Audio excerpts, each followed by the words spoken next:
இன்னைக்கு ராமருக்கு பிரசாதம் வந்து பானகம் தான். பானகம் வந்து எப்படின்னா இந்த கிருணி பழத்தில் பண்ணலான்னு இருக்கேன். இந்த மஸ்மலன்னு சொல்லுவோம் இல்லையா, இந்த பழத்தை நல்லா நறுக்கிட்டு மிக்சியில் போட்டுருவேன். இந்த வெள்ளத்தை வந்து ஜலம் விட்டு கரைச்சிட்டு அந்த ஜலத்தை விட்டு மிக்ஸ் பண்ண வேண்டியதான்.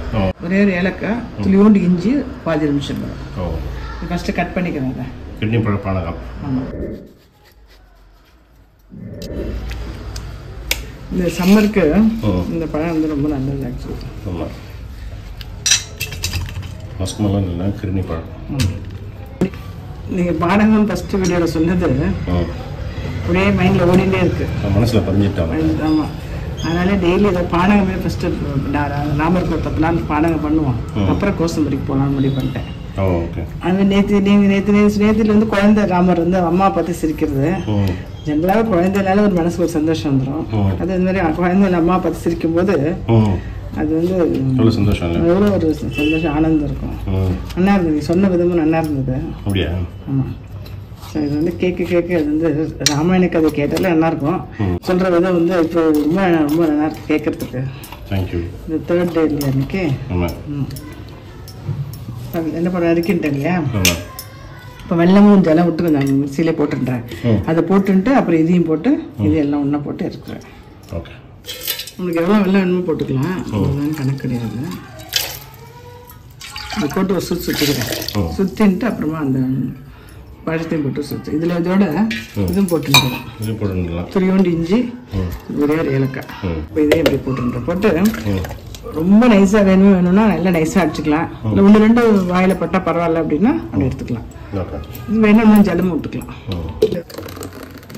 நம்ம எலுமிச்சம்பழம் கூட ஆப்ஷனல் தான். 2 ட்ராப் போடும். பிரசாதம் ராமருக்கு கிண்ணி பழ பானகம். கிண்ணி பழ பானகம். தேங்க்யூ. நேற்றுக்கு வந்து குழந்தை ராமர் வந்து அம்மாவை பார்த்து சிரிக்கிறத கண் முன்னா கொண்டு வந்தீங்க. இன்னைக்கு என்ன கதை? இன்னைக்கு ஒரு புன்னகை கதை. தன்னுடைய ஆச்சாரியர்களை பார்த்து ஒரு புன்னகை. குழந்தை பருவம் தாண்டி சிறுவனா இருக்கும்போது 4 பேரையும் குருகுலம் அனுப்புறாரு தசரதன். 12 வருஷம் முடிச்சுட்டு அரண்மனைக்கு வந்திருக்கார். கொஞ்ச நாள் தான் தசரதன் வந்து ராமனோட இருந்திருக்கார். ராமனுடைய நடை அழகு, ராமனுடைய சிரிப்பழகு, ராமனுடைய கேசம் இதெல்லாம் பார்த்து ரசிப்பார் தசரதன். சும்மா இருக்கும் போதே யாராவது விட்டு ராமன் அவர் சொல்லுவார். ராமன் வந்தோடனே என்னப்பா அப்படின்னு வருவான். ராமன் பார்த்துட்டு ஒன்றும் இல்லைப்பா, சும்மா தான் கூப்பிட்டேன், இதை சொல்லணும்னு நினச்சேன், மறந்துட்டேன். சரிப்பா பரவாயில்ல, ஞாபகம் கூப்பிட்டுக்கோ அப்படின்னு சொல்லிட்டு போவான். அவன் நடக்கிறத பார்க்கறது, அவன் சிரிக்கிறத பார்க்கறது, அவன் பேசுறத பார்க்கறது, இப்படியே தசரதன் ராமனையே ரசிச்சுன்னு இருப்பான். ராமனை நினைக்கும் போதெல்லாம் மனசுல ஒரு குதூகலம். நம்ம திருப்பாவை பார்க்கும்போது ஆண்டாள் என்ன சொன்னார், ராமனுக்கு ஒரு பேர், லக்ஷ்மணனுக்கு வந்து நற்செல்வன். அதே பாசுரத்துல ராமனுக்கு ஒரு பேர் சொல்லியிருக்கா தமிழ்ல. ராமன் அப்படிங்கிறது வடமொழி இல்லையா, தமிழ்ல ஒரு அழகான பேர் நம்ம இந்த திருப்பாவை பார்க்கும்போது பார்த்தோம். மனத்துக்கு இனிமையானவன் அப்படின்னு. ஆமா, மனத்துக்கு இனியான்.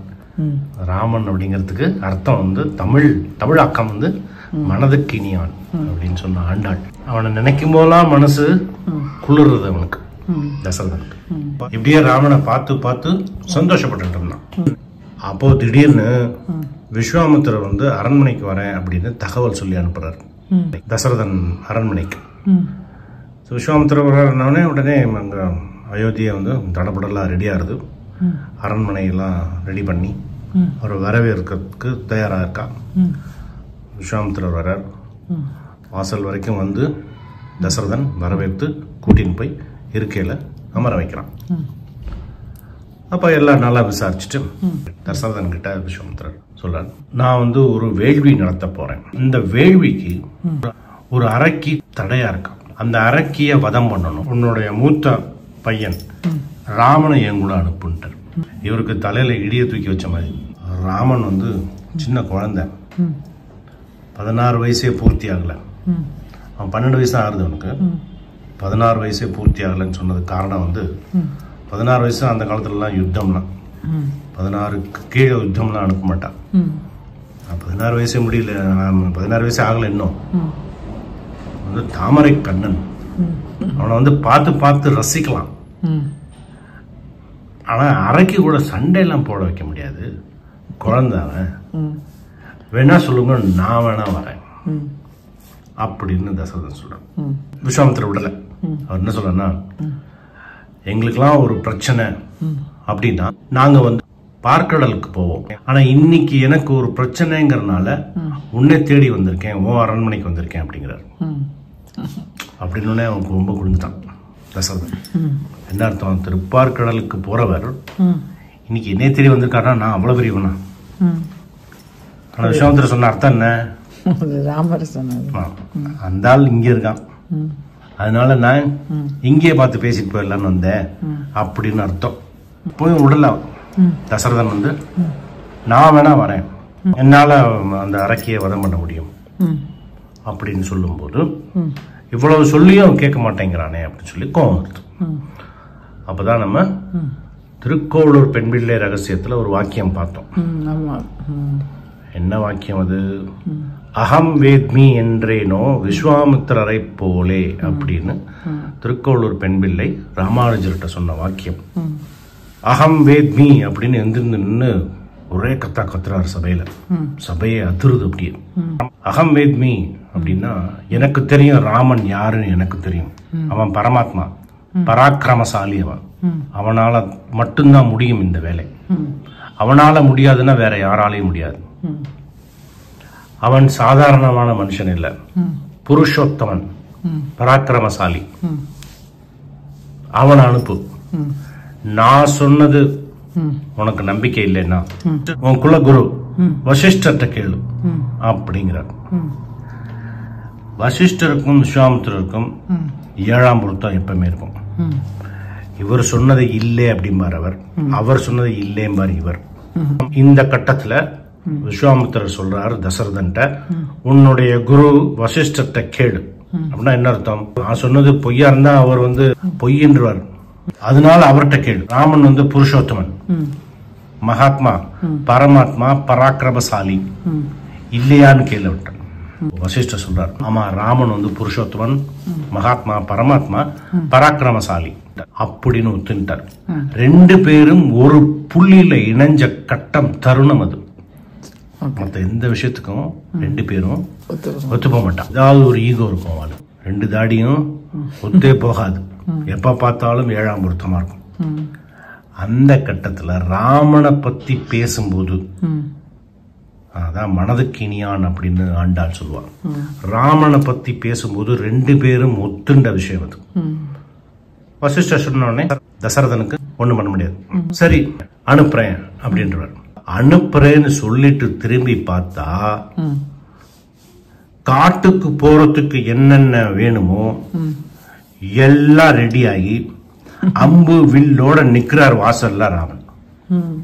நம்ம குழந்தைங்களாம் ஊருக்கு போறதுக்கு எப்படி ரெடியா இருக்கும், அது மாதிரி ரெடியா இருக்கார். ராமான்னு கூப்பிட்ட உடனே வந்துட்டார், அம்பு வில்லு எல்லாம் ரெடி. அப்படி வந்து நின்ட்டார். பின்னா லட்சுமணன் ரெடி ஆகி வந்துட்டான். அப்போ வசிஷ்டரையும் விஸ்வாமித்திரரையும் பார்த்து ஒரு புன்னகை பூக்குறார் ராமன். அந்த புன்னகைக்கு என்ன அர்த்தம் அப்படின்னா, சேராதது, எப்பவுமே சேராத விஷயத்த சேர்ந்த தருணம் இல்லையா அது. இதுக்கும் ஆண்டாளுடைய வார்த்தை ஒண்ணு இருக்கு. இத வந்து ஆண்டாள் திருப்பாவையில முதல் பாசரத்துல சொல்லிட்டான். ரெண்டும் எதிர் எதிர் இருக்கிற ஒரு விஷயம் வந்து சூரியனும் சந்திரனும். சூரியன் வந்து சூடு, சந்திரன் குளிர்ச்சி. ரெண்டுமே இருக்கிறத வச்சு முதல் பாசரத்திலே சொல்லிட்டா திருப்பாவையில. என்ன வார்த்தை தெரியுமா அது?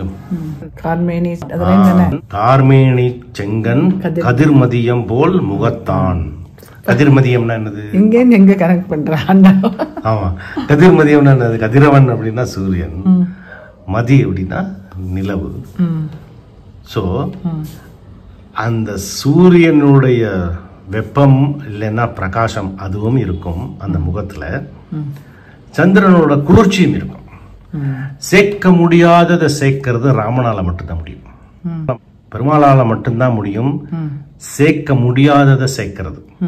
அதனால கொடுத்த அந்த புன்முறுவல், அந்த புள்ளியில 2 பேரும் பெரிய ரிஷிகள் இணைஞ்சா இல்லையா, அந்த பெருமிதத்துல வந்த புன்முறுவல் அன்னைக்கு அவா பார்த்தா, விஸ்வாமித்திரன் வசிஷ்டரும் பார்த்தா, இன்னைக்கு நம்மள மாதிரி சாதாரண ஜனங்களும் பார்க்கற மாதிரி இன்னைக்கு வடுவூர்ல அந்த ராமன் புன்னகைக்கிறான். இந்த புன்னகை அதுவா அப்படின்னு வில்லூர் சுவாமிகள் கேட்கிறார் அந்த ஸ்லோகத்துல. ஸோ இந்த ஸ்லோகத்தை நம்ம இந்த கதையை வடுவூர் ராமனை மனசுல வச்சுட்டு இந்த கதையை நம்ம வந்து அப்படி மனசுல ஓட விட்டோம்னு வச்சுக்க, எதையும் நம்மளால சாதிக்க முடியும் அப்படிங்கிறது வில்லூர் சுவாமிகளுடைய நம்பிக்கை. நம்மளால எதையும் சாதிக்க முடியும். சூப்பர். இதான் இன்னைக்கான கதை.